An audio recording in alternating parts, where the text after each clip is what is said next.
शंकर के मंदिर में प्रतिदिन जाने वाले को, और एक और चीज अपने स्मरण में रहे, अगर शिव के मंदिर नहीं जा सकते तो अपने घर में जो शिवलिंग है उस पर जल चढ़ाओ। और यदि आप अपने शंकर के घर में शिवलिंग पर भी जल नहीं चढ़ा पा रहे हो तो किसी बेलपत्री का वृक्ष हो, उस वृक्ष के नीचे भी जल चढ़ाओ। और कभी मौका मिल जाए, कभी भगवान शंकर की बड़ी करुणा हो जाए, भगवान शंकर की बड़ी उदारता हो जाए, भगवान शंकर की बड़ी कृपा हो जाए, बड़ी कृपा हो जाए, भगवान शंकर जिस दिन तुम्हारे ऊपर बड़ी कृपा कर दे, किसी सोमवार को 3 नियम बना लो। जिस दिन मेरा भोले बाबा तुम पर कृपा कर दे उस दिन सोमवार का एक नियम बनाओ कि महीने का एक सोमवार मुझे ऐसा करना है, 3 नियम धारण करना है महीने के सोमवार को। पहला, सुबेरे जाकर शंकर भगवान को 1 लोटा जल चढ़ाना है। दूसरा, दोपहर के समय पर जाकर मुझे बेलपत्री के वृक्ष के नीचे एक चावल का दाना रखकर बेलपत्री की 7, 11, 21, 108, 51 जितनी परिक्रमा आप लगा सकते हो वो लगाना है। और तीसरा, बेलपत्री के वृक्ष के नीचे और शंकर के मंदिर के दरवाजे पर मुझे एक घी का दीपक लगाना है। बस ये 3 नियम जिसने महीने में एक बार ले लिया, समझ लो उसको पीछे हटने की जरूरत ही नहीं, वो आगे ही बढ़े। महीने के किसी एक सोमवार का ऐसा नियम बना लो कि मुझे 3 नियम धारण करना है महीने के किसी भी एक सोमवार को। हम ये नहीं कहेंगे कि तुम सोमवार 5 पढ़ रहे हैं तो 5 को करो, 4 पढ़ रहे हैं तो 4 को करो, 3 पढ़ रहे हैं तो 3 को करो। तुम तो महीने का एक सोमवार का नियम बना। और मेरी जीजियों से, मेरी बेटियों से जो विदेश में रह रही हैं, जो कहीं बाहर रह रही हैं, कहीं बड़े शहर में रह रही हैं, जो रोज मंदिर नहीं जा सकते, हर किसी महीने के एक सोमवार को भी ये नियम निर्धारण करते, तो उनसे कहेंगे कि 3 महीने में एक सोमवार का नियम बना लो। 3 महीने में नहीं बना सकते तो 6 महीने में एक सोमवार का नियम बना लो। और 6 महीने में नहीं बना सकते तो 1 साल में एक सोमवार का ऐसा नियम बना लो कि मैं साल का एक सोमवार ऐसा रहूंगी कि सुबह सोमवार के दिन मंदिर में जाकर जल चढ़ाऊंगी, दोपहर में जाकर बाबा को एक अक्षत का दाना रखकर, अक्षत का मतलब है कि बाबा मेरी दिनों दिन उन्नति करना। बेलपत्री के वृक्ष के नीचे जो अक्षत रखा जाता है वो उन्नति के लिए रखा जाता है। शंकर के शिवलिंग पर जो अक्षत रखा जाता है वो रोग मुक्ति के लिए रखा जाता है। अशोक सुंदरी पर जो अक्षत रखा जाता है वो संतान प्राप्ति के लिए रखा जाता है। षडानंद कार्तिकेय की ओर जो अक्षत रखा जाता है वह हमारे बच्चों की सुख समृद्धि के लिए रखा जाता है। विनायक की ओर, गणेश जी की ओर जो अक्षत रखा जाता है वह हमारे घर में कोई मंगल कार्य आ जाए उसके लिए रखा जाता है। और जो पीठिका होती है जिस पे शिवलिंग रखा होता है, पार्वती जी का हस्तकमल, उस पर अक्षत रखा जाता है तो नारी के अखंड सौभाग्य के लिए रखा जाता है। अक्षत रखने का भी तरीका है। एक चावल का दाना कहां रखा जाता है, क्यों रखा जाता है, कैसे रखा। अब कई लोग कहते हैं गुरुजी ये शिव महापुराण में आप ये नियम बताते हो, तरीका बताते हो। हम तो उनसे कहेंगे डॉक्टर के पास जाओगे तो डॉक्टर भी गोली लिखकर ये नहीं कह देगा कि ये सारी गोली एक साथ खा जा। डॉक्टर भी कहेगा ये गोली सुबह खाना है, ये गोली शाम को खाना है, ये गोली दोपहर में खाना, ये गोली भूखे रहकर खाना। बोलो सही है कि गलत है। ये रात्रि को खाना खाने के बाद खा लेना, ये खाना खाने के पहले, ये नाश्ते के पहले। और सुनो, ये दवाई, ये वाली पीछे वाली जो दवाई लो ना इसको दूध से लेना, ये वाली जो दवाई लो ना इसको पानी से लेना। और सुनो, ये डब्बी है इसको पानी में मिलाकर फिर पीना। दवाई लेने का भी तरीका है, उसी तरह शिव महापुराण में एक एक अक्षत का भी तरीका है और एक एक बेलपत्री का भी तरीका है। अब मान लो कई लोग कहते हैं गुरुजी आप ये तरीका बताते हो शिव पुराण के माध्यम से, कई लोगों के मन में संशय जागता है, तो अगर हम एक साथ चावल चढ़ा दे तो उसका क्या तरीका है। तो हमारा निवेदन है डॉक्टर जो दवाई ले एक ही बार में निपटा जाए, एक ही बार में खा ले।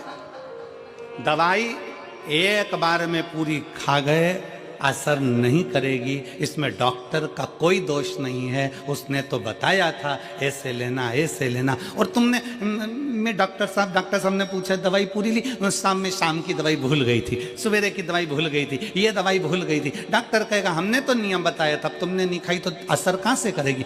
तुम असर कब करती है, जब हम पूजन के तरीके को जान जाएं, जब हम अर्चना के तरीके को जाएं। आप साल भर का एक सोमवार निकाल लो, 6 महीने का एक सोमवार निकाल लो, 3 महीने का एक सोमवार निकाल लो, महीने का एक सोमवार निकाल लो, अपने से दिल में बन जाए तो एक सोमवार ऐसा निकालो जिसके 3 नियम धारण हो। पहला, उसी सोमवार जिसको कर रहे हो उस दिन सुबह जल चढ़ाना।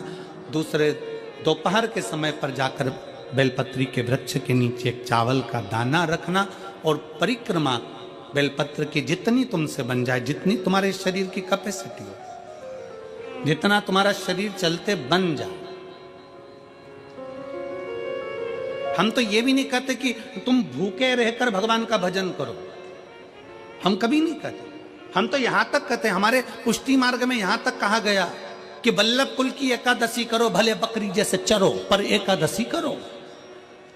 हम तो यहां तक कहते हैं कि बहुत समय से कल मेरी एकादशी है, एकादशी है, एकादशी है, एकादशी है, पूरे घर को हिलाकर रख दिया, एकादशी है, एकादशी, एकादशी है।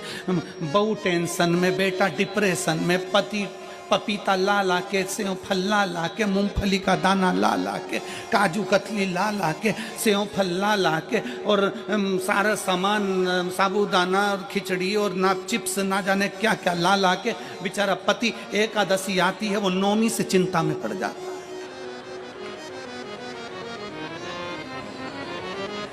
हम तो ये भी नहीं कहते कि तुम व्रत बहुत भारी करो, तुम व्रत उपास भी बहुत बहुत टेंशन वाला करो, ना ना ना।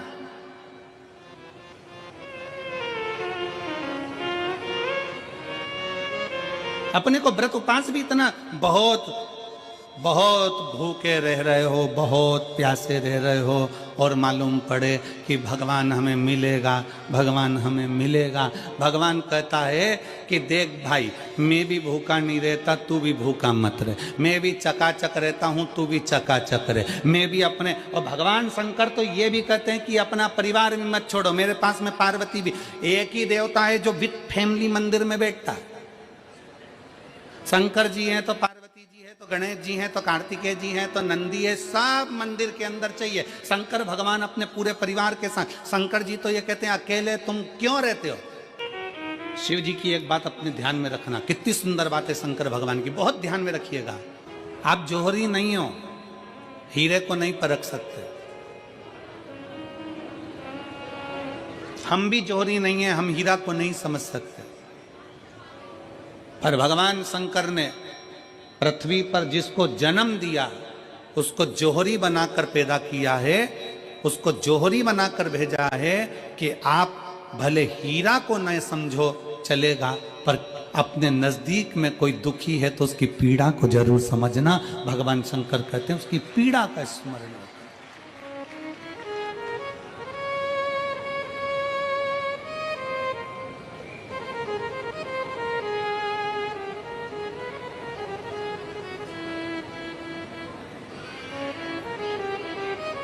हीरा को समझो ना समझो, पर पीड़ा को जरूर समझिए।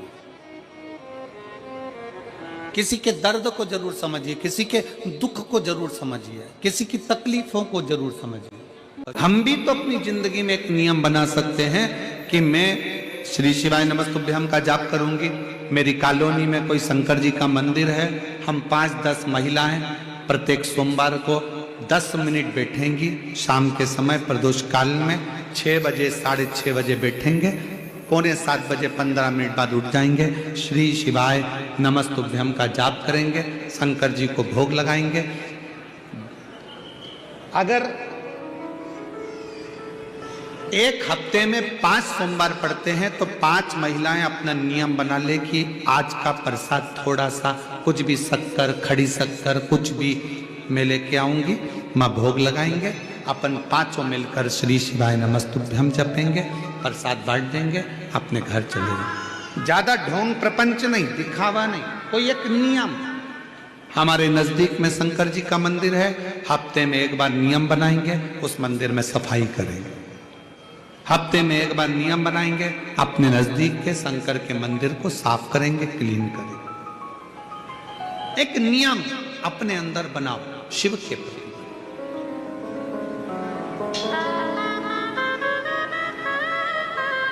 अपने भीतर जब हम नियम बना लेते हैं कि श्री शिवाय नमस्तुभ्यम जपना है, शिव को एक लोटा जल चढ़ाना है, शंकर की आराधना करना है तो शिव हमारे लिए भी कोई ना कोई नियम जरूर बनाते हैं और हमारा कल्याण जरूर करते हैं। एक नियम बना, इस कथा को सुना तुम्हारे पति को फल प्राप्त हो। कलिकाल में संसार में जो शिव महापुराण की कथा को सुनता है, श्रवण करता है, करवाता है, बाँचता है, सुनता है, वो जितने जीव इस कथा को श्रवण करने आते हैं, केवल उनका ही नहीं, उनकी 71 पीढ़ी का कल्याण शिव पुराण की कथा कर। रोज पशुपतिनाथ का व्रत करते हो आप, 16 सोमवार का व्रत करते हो आप, संकट सोमवार का व्रत करते हो आप, शिवरात्रि का व्रत करते हो, सोमवार की अष्टमी का व्रत करते हो। उन व्रतों में सारे व्रत करो, मना नहीं है, पर उस व्रत में अपना पूर्ण समर्पण परमात्मा के प्रति रखो। केवल खाना छोड़ा है, अन्न छोड़ा है, भोजन छोड़ा है, और दिन में सुबह से लेकर शाम तक 2-3 बार तुमने कुछ ना कुछ पाया है, वो व्रत हो सकता है आपकी दृष्टि में, पर हमारी दृष्टि में व्रत कौन सा है?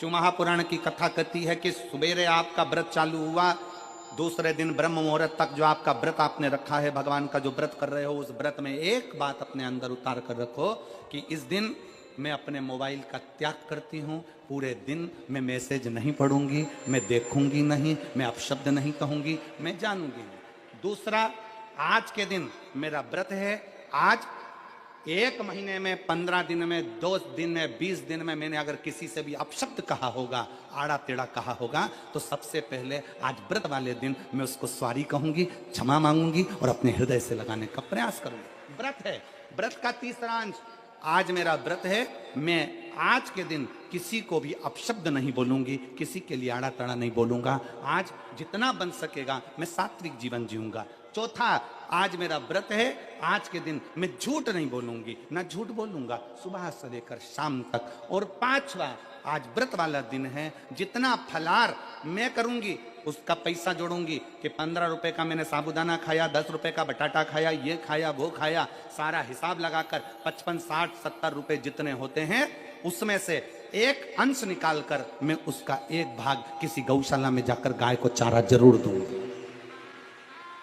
आपका व्रत, आपकी साधना, आपका तप, आपका बल, आप कैसा कर रहे हैं? केवल भूखे रहने पर भगवत पद की प्राप्ति नहीं होती। शिव महापुराण की कथा कहती है कि भूखे रहने से भगवान की प्राप्ति नहीं होती। शिव पुराण की कथा कहती है भगवान को पाने की भूख बढ़ाने से भगवान की प्राप्ति होती है। भीतर से परमात्मा को पाने की भूख बढ़ाइए, भगवान को पाने की भूख बढ़ाओ भीतर से।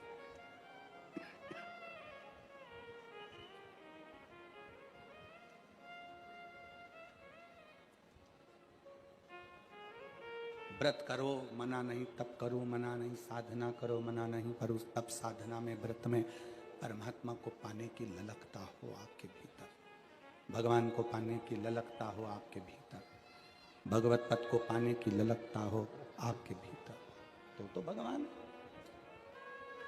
महापुराण की कथा एक बड़ी सुंदर बात कहती है, व्रत आप करते हो, उपास आप करते हो, नियम आप लेते हो, पूरा किसको करना पड़ता है? तुम्हें नहीं। व्रत आप करते हो, उपास आप करते हो, नियम आप लेते हो, और पूरा देवाधिदेव करते हैं, भगवान शंकर करते हैं। बस इतना जरूर याद रखें कि जैसे कुछ प्राप्त हो भी गया तो शिव को धन्यवाद देकर शंकर के दरवाजे पर जाते रहना, यह हमारा कर्तव्य है।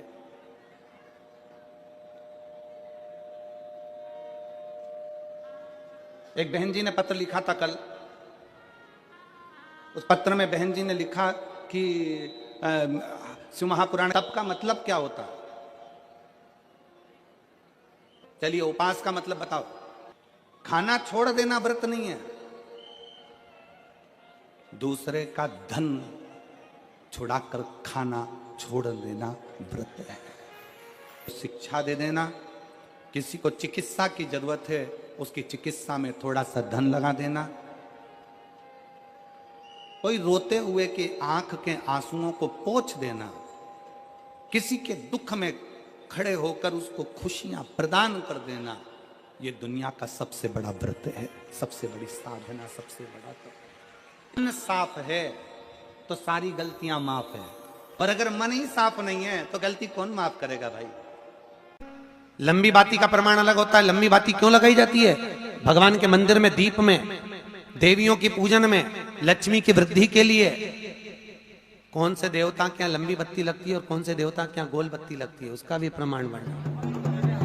किसी देवी की पूजन करो तो लंबी बत्ती आती है, कुल देवता की पूजन करो तो लंबी बत्ती आती है। किसी मंदिर में किसी देवता को लगाने जाओ तो गोल बत्ती लगती है, उसका भी प्रमाण है। लंबी बत्ती जहाँ लगाई है, अगर लक्ष्मी के सामने लगाई है तो लक्ष्मी की लंबाई बढ़ती है, लक्ष्मी की वृद्धि बढ़ती है। अगर कुल देवता के नाम की लगाई है तो वंश की वृद्धि होती है। इसलिए हमारे यहाँ अमावस्या पूनम को जो पाटे वाटे भराते हैं उसमें गोल बत्ती नहीं लंबी लगाई जाती है, जिससे हमारा वंश बढ़े।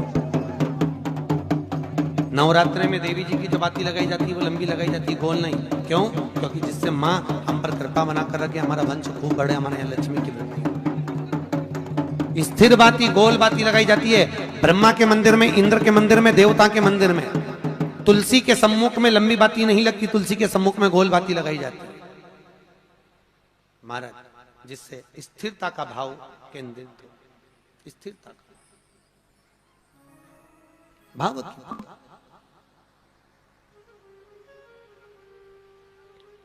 पीपल के वृक्ष के नीचे कभी लंबी बाती नहीं लगती, बड़ के पेड़ के नीचे कभी लंबी बाती नहीं लगती, आंवले के पेड़ के नीचे कभी गोल बाती नहीं लगती।